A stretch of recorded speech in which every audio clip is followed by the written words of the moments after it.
Good morning children. Class 9th online class में आपका स्वागत है।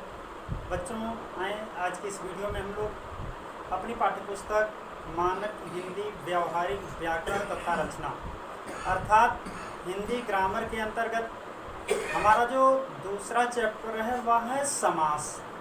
इस वीडियो में हम समास की परिभाषा, समास के तत्व, समास के भेद तथा कुछ समास की परिभाषा को देखेंगे जो भेद हैं उनके अंतर्गत। तो आए सबसे पहले हम देखते हैं समास। समास किसे कहते हैं? समास का मतलब होता है संक्षिप्तीकरण। समास का मतलब क्या है? संक्षिप्तीकरण। अधिक से अधिक बातों को कम से कम शब्दों में लाकर कहते हैं, वही क्या है? समास। जैसे व्यक्ति की दो पद्धति अपनाई जाती है, एक समास पद्धति और एक व्यास पद्धति। समास का मतलब होता है संक्षिप्त और व्यास का मतलब होता है विस्तार। जैसे समास शब्द दो शब्दों से मिलकर बनता है, सम धन आस। सम माने पास, आस माने पास पास रखना। अब ये आप व्याकरण में देखेंगे तो वहां पर नहीं मिलेगा आपको, हम समझने के लिए बता रहे हैं। दो शब्द सम धन आस। सम माने समान रूप से समीप में, पास या समीप में। आस माने रखना, पास पास में लाकर रखना। तो वही क्या है? समास। अब साहित्यिक परिभाषा क्या है कि दो या दो से अधिक पदों को संक्षिप्त करके नवीन शब्द बनाने की प्रक्रिया को हम समास कहते हैं। दो या दो से अधिक पदों को संक्षिप्त, शब्दों को कहिए या पद को कहिए, दो या दो से अधिक पदों को संक्षिप्त करके नवीन शब्द बनाने की प्रक्रिया को हम क्या कहते हैं? समास कहते हैं। अब दो शब्द, दो पद हैं और उनको संक्षिप्त करके जब हम एक पद बनाते हैं तो उसे हम क्या कहते हैं? हमने लिख दिया यहाँ पर दशानन। दशानन। अब दशानन शब्द दो शब्द है, इसे दो पद है। अब जैसे इसमें करेंगे आप विग्रह, जब आप करेंगे तो 10 हैं आनन जिसके, 10 हैं आनन जिसके। तो 10 माने 10, आनन माने मुख। तो 10 मुख किसके पास है? रावण के पास है। तो यानी दो या दो से अधिक शब्दों को संक्षिप्त करके नवीन शब्द या नवीन पद बनाने की प्रक्रिया को हम क्या कहते हैं? समास कहते हैं। अब समास में दो चीज होता है, समस्त पद, समस्त पद और समास विग्रह। समस्त पद और समास विग्रह। समस्त पद क्या है और समास विग्रह क्या है? अधिक शब्दों को जब संक्षिप्त करके हम कोई तीसरा पद बनाते हैं, तीसरा शब्द बनाते हैं तो उसे हम क्या कहते हैं? उसको समस्त पद। दो या दो से अधिक पदों को संक्षिप्त करके जब हम तीसरा पद बनाते हैं तो उसे हम क्या कहते हैं? समास, समस्त पद। अब जैसे है दशानन, यह क्या है? समस्त पद है। दशानन आपका क्या है? समस्त पद। अब विग्रह, विग्रह माने तोड़ना, अलग अलग करना। समस्त पद को तोड़ने की प्रक्रिया को समास विग्रह कहते हैं। यानी ऐसा सामान्य तौर पर आप जान लीजिए कि समस्त पद को तोड़ने की प्रक्रिया को समास विग्रह कहते हैं और जोड़ने की प्रक्रिया को समस्त पद कहते हैं। जो दो पद जोड़कर एक तीसरा पद बनता है वही क्या है? समस्त पद है। अब इसमें दो चीज होता है, एक होता है एक होता है पूर्व पद और एक होता है उत्तर पद। पूर्व पद माने पहले का पद और उत्तर पद माने बाद का पद। उत्तर माने बाद का और पूर्व माने पहले। तो समस्त पद जो है उसको जब तोड़ा जाता है तो उसमें दो पद बनते हैं, एक होता है पूर्व पद, एक होता है उत्तर पद। अब जैसे 10 है आनंद, पूर्व पद जिसके, या आप यहीं पर एक उदाहरण ले लीजिए, घुड़सवार।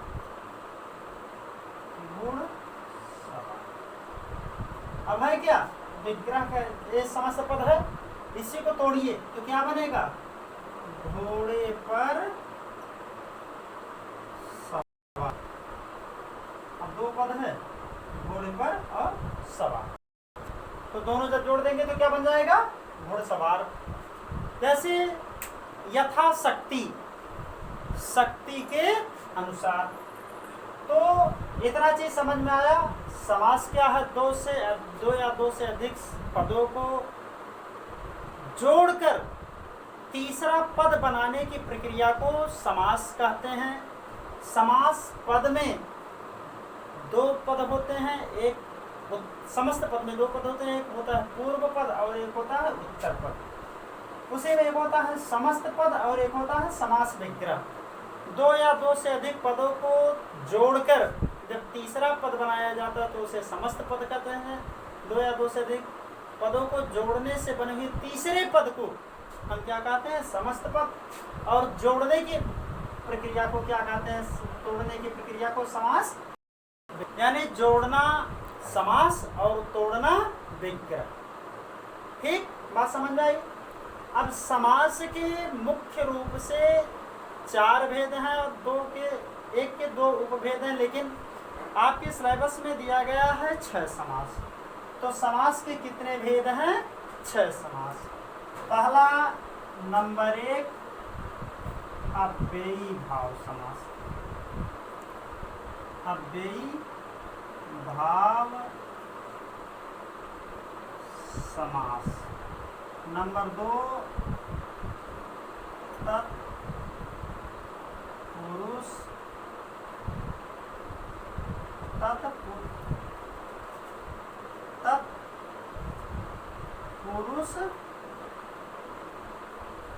समास। नंबर 3 कर्मधारय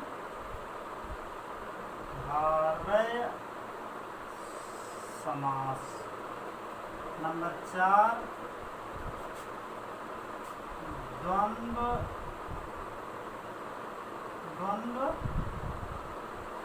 एक मिनट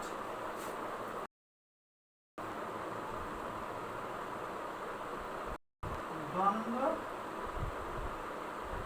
समास। नंबर 5 बहुव्रीहि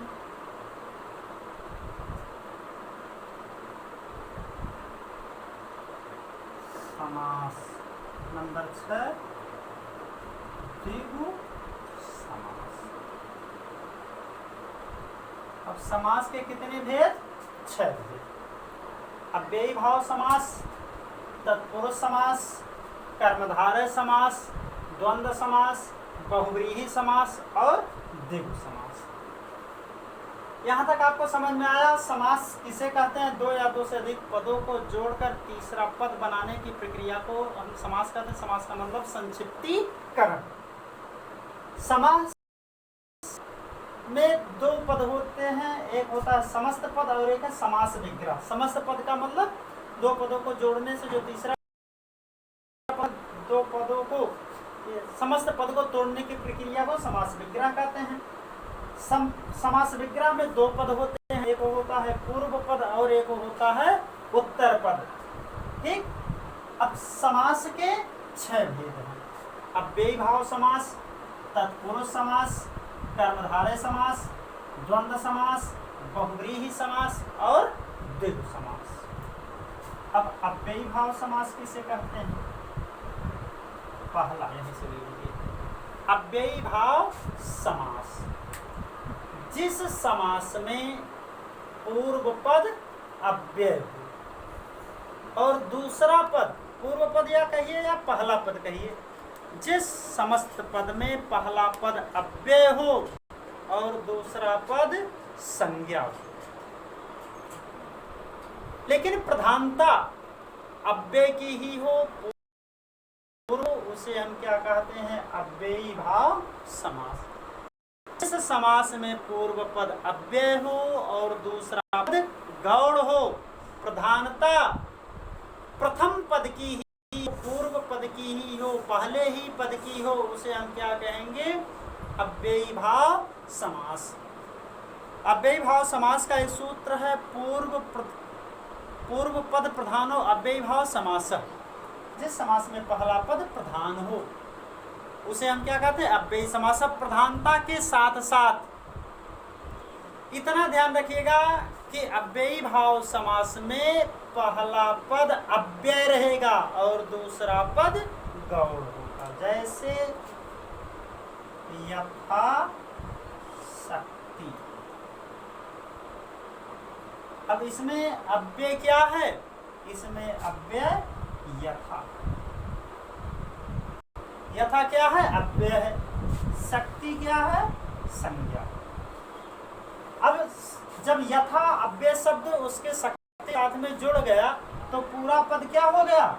अव्यय हो गया। ये पूरा पद क्या हो गया? अव्यय। अब इसी का जब आप समास विग्रह कर देंगे तो क्या हो जाएगा? शक्ति के अनुसार, शक्ति के अनुसार, या क्या हो गया आपका? यथा शक्ति। जैसे आ जन्म, आ जन्म। अब यहाँ पर अव्यय क्या है? आ, जन्म से लेकर मृत्यु तक, तो यह क्या बन गया? आ जन्म बन गया। जैसे प्रत्येक, जैसे प्रत्येक, प्रत्येक यानी हर एक, प्रतिदिन, हर एक दिन। तो जितना उदाहरण हमने दिया सब में क्या है?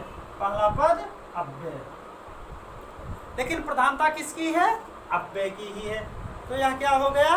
अव्ययी भाव समास। यानी जिस समास में पूर्व पद क्या हो? अव्यय हो, दूसरा पद गौण, लेकिन प्रधानता प्रथम पद की, पूर्व पद की ही, या कहिए अव्यय की ही हो, उसे हम क्या कहेंगे? अव्ययी भाव समास।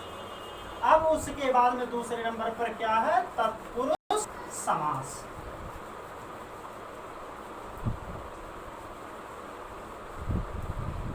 अव्ययी भाव समास हो गया।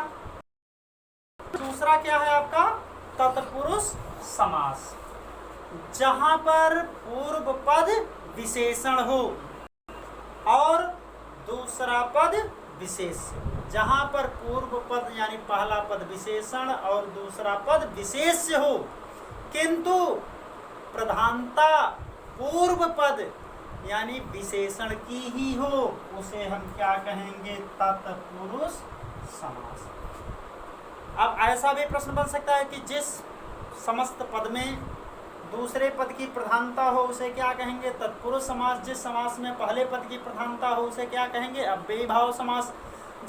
किस समास में पहला पद अव्यय होता है तो अव्ययी भाव समास। किस समास में पहला पद संज्ञा विशेषण होता है तो वह क्या है? तत्पुरुष समास। बात समझ में आई? तत्पुरुष समास को फिर से एक देख लीजिए। समास में पूर्व पद विशेषण हो और गौण, दूसरा पद विशेष और उसी की प्रधानता हो, तो उसे क्या कहेंगे? तत्पुरुष समास। या ऐसा कहिए कि जिस समस्त पद में कारक चिन्हों का लोप हो और समास विग्रह करते समय कारक चिन्हों का प्रयोग किया जाए, उसे हम क्या कहेंगे? तत्पुरुष समास कहेंगे। बात समझ में आई? जिस तत्पुरुष का मतलब दूसरे पद की प्रधानता।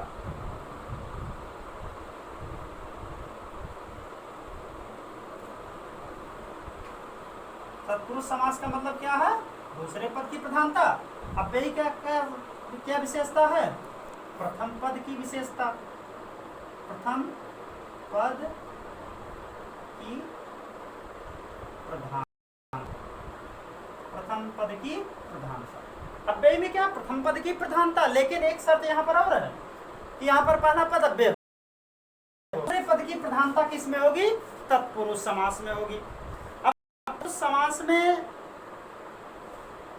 कारक चिन्हों का समस्त पद में क्या किया जाता है कि कारक चिन्हों का लोप किया जाता है, और समास विग्रह करते समय कारक चिन्हों का प्रयोग किया जाता है। हमेशा उत्तर पद की ही प्रधानता होती है, दूसरे पद की ही प्रधानता होती है, उसे हम क्या कहेंगे? तत्पुरुष समास। तत्पुरुष समास के 6 भेद। नंबर 1, कर्ता तो ही है, कर्म तत्पुरुष, करण तत्पुरुष, संप्रदान तत्पुरुष, अपादान तत्पुरुष, अपादान संबंध तत्पुरुष और अधिकरण तत्पुरुष।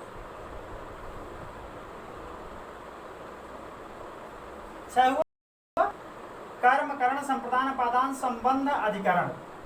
तो समास के कितने भेद बताए गए यहाँ पर? 6।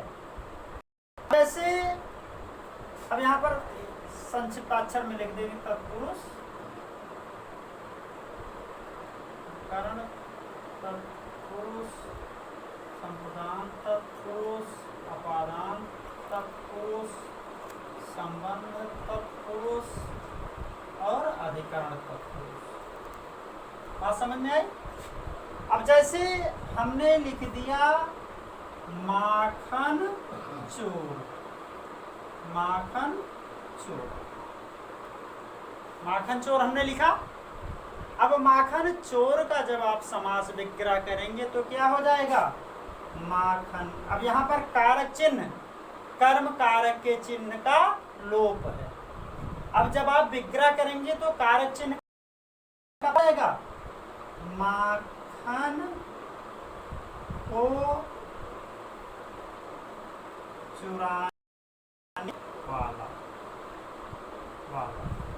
माखन को चुराने वाला। अब यहाँ पर प्रधानता किसकी है? माखन की प्रधानता है कि चुराने वाले की प्रधानता है? यहाँ पर माखन को चुराने वाले की प्रधानता है। जो माखन को चुराएगा वही तो प्रधान होगा। जैसे अगला उदाहरण आप ले लीजिए, यश प्राप्त। अब यश प्राप्त विग्रह आप कर देंगे तो क्या हो जाएगा? यश को प्राप्त। प्रधानता कौन है? जिसने यश को प्राप्त किया, दूसरा पद प्रधान है। जैसे अब तीसरा क्या है? करण तत्पुरुष। इसमें करण कारक के चिन्हों का आएगा। जैसे मदान, मदान यानी अंधा, मद से अंधा। कौन है? मद है कि अंधा है? प्रधानता अंधे की है, जो मद से अंधा है। करण तत्पुरुष। जैसे रोगग्रस्त, रोग से ग्रस्त। तो इस वीडियो में हमने आपको बताया समास की परिभाषा, समस्त पद, समास विग्रह, पूर्व पद, उत्तर पद, समास के भेद, अव्ययी भाव समास, तत्पुरुष समास। तत्पुरुष समास के 2 भेद को हमने बताया, कर्म तत्पुरुष और करण तत्पुरुष। शेष चर्चा हम अगले वीडियो में करेंगे। तब तक के लिए आपका दिन शुभ हो। नमस्कार, धन्यवाद।